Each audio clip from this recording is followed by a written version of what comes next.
Hey guys, welcome to my YouTube channel. I'm here with you once again with the new video of GoTranscript, and in today's video we will be solving out the new MCQs and the audio section updated by GoTranscript. Before starting the video, I would like to request you guys to subscribe the channel, press the bell icon, and if you like the video, give it a thumbs up. Okay, let's go to the website straight away, and the first question is I'm at dash in Lithuania, and so the right option here is going to be option B because it's spelled out correctly. This is the wrong spellings. It's starting with a lowercase, and the this name or this word contains all the upper letters, so this is the wrong one. A and C are wrong. The right option is B. Second question is there dash good books out there. Right option for this is B, R. Third question is a customer dictates instruction on how to transcribe audio. Do you have to transcribe the instruction word for word? This question I guess I have covered in my yesterday's video as well. Guys, don't forget to open the guidelines. So let's see what is the rule for our question. So here is the rule. Occasionally, customers dictate instructions to format the transcription while they are speaking. These instructions should be followed when possible, but never transcribed. Follow customer requests for spoken directions such as a new paragraph, comma, period, or bullet point. Use a dash. Do not type out the instruction. So the right option is going to be option C here as per the guideline. Fourth question is double quotation marks are used. A and B both are right. Let's just go to the guidelines and see the rule. Double quotation marks are used for direct quotation and for the internal dialogues. Fifth question is what should you do with curse words? Transcribe them word for word is the right answer here. The option B. I'm just showing you the rule in the guidelines. If there are curse words in the audio, transcribe them word for word. Sixth question is a full verbatim file contains. We know that stutters, repetition, filler, speech errors, and false start. Just trying to show you, the guideline here. So full verbatim contains all of them. Okay, so our all three options are 100% correct. Seventh question is I have dash and dash. This is a new one, so I'm gonna show you the rule for that. Just go to the numbers section, spell out single digit numbers, use numerals for all other numbers 0, 9, 10 and so on. So what basically they are saying that we have to spell out the single digit number, and we will write the number starting from 10 or so on. We will write them in numerical form. Okay, so money, years, age, percentage, measurements, we can write them all in numeral forms. Exceptions can be applied for readability. This is an important part. So the right options are going to be A and C. See, 1 is been spelled out and 10 is been written in numerical form.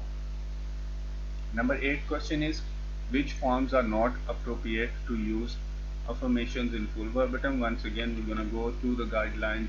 Under the full verbatim tab, we will find out the answer.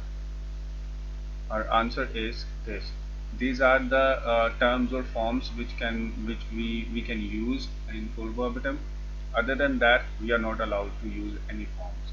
So A, B and C are the right options here. We cannot use them. Ninth question is how should you transcribe a spelled word? This is an old question. I have covered it before. I'm sure about it.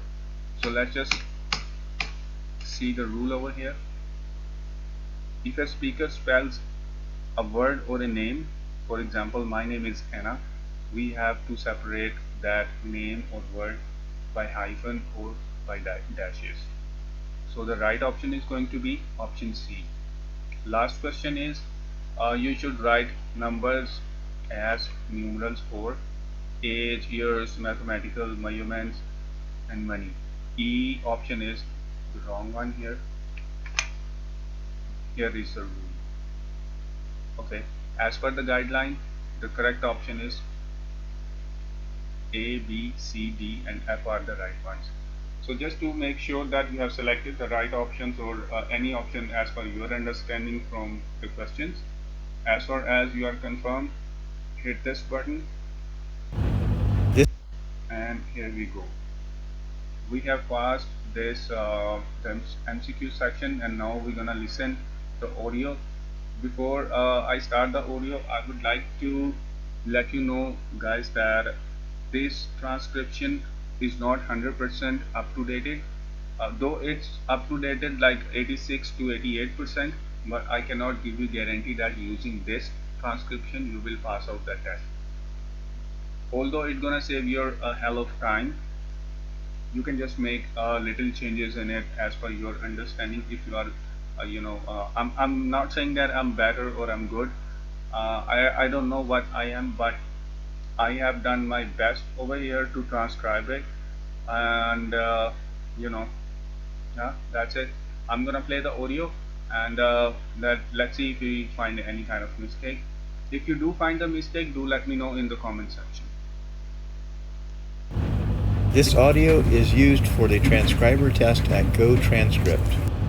Okay, well, Steve, I'd like to ask you how your day was. I understand you had some problems with a machine. Could you tell me about it while I do the dishes? Just start talking.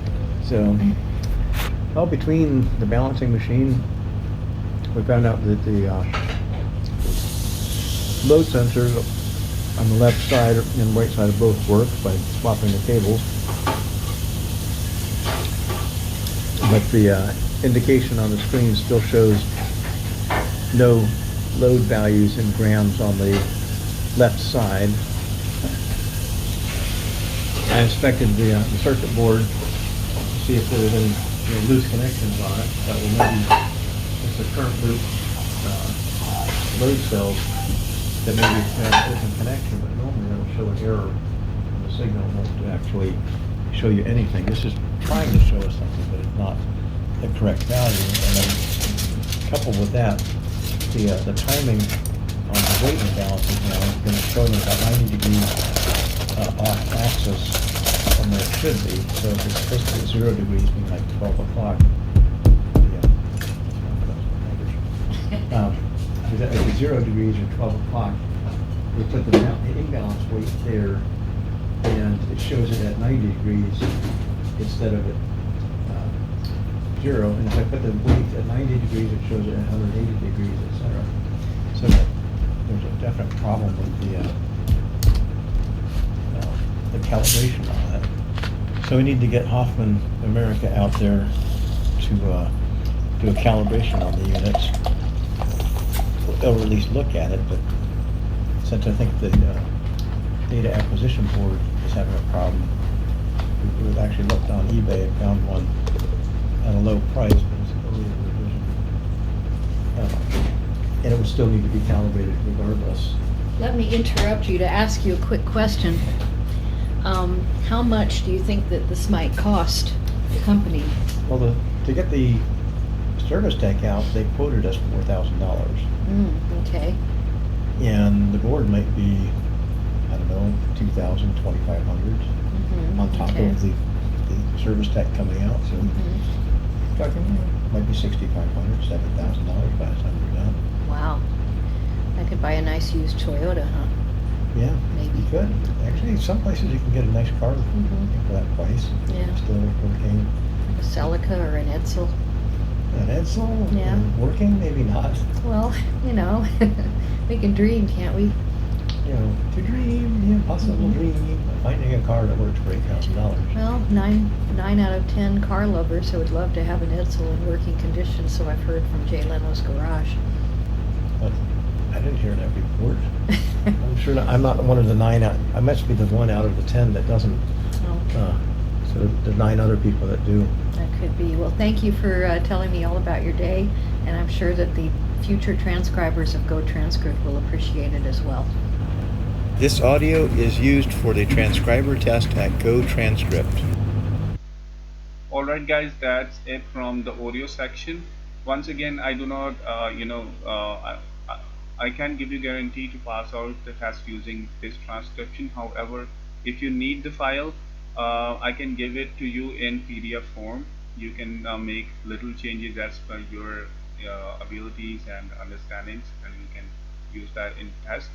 I have written this transcription in the notepad because this is the best thing to do it. And in the last, once again guys, please, if you like the video, give it a thumbs up. Don't forget to subscribe the channel and press the bell icon so you never miss the updates. Thank you so much for watching the video and have a good day.